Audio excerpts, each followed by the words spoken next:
एक खूप मोठे जंगल होते. त्या जंगलामध्ये खूप सारे पशुपक्षी आनंदात राहत होते.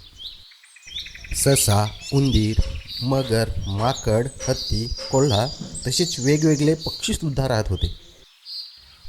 पण त्या जंगलामध्ये एक सिंहसुद्धा राहत होता. तो जंगलामधल्या प्राण्यांची अतोनात शिकार करत असे.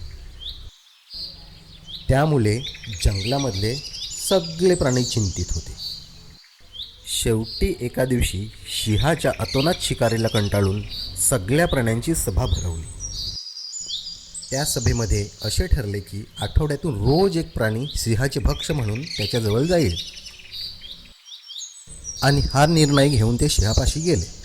सिंहाने निर्णय मान्य केला, पण तो प्राण्यांना म्हणाला, मला वेळेवर भक्ष पाहिजे, उशीर झालेला चालणार नाही.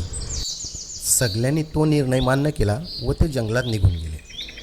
मग काय, प्रत्येक आठवड्यामध्ये सिंहाचे भक्ष म्हणून एक एक प्राणी जाऊ लागला.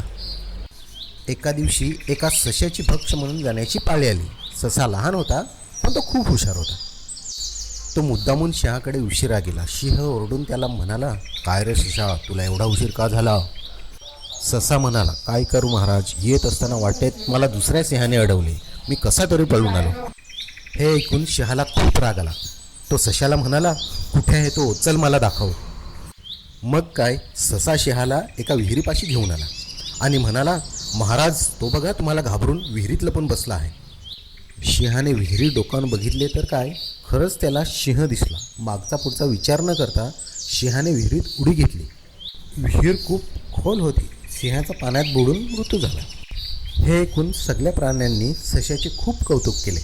म्हणून सांगितले जाते की शक्तीपेक्षा युक्ती महान.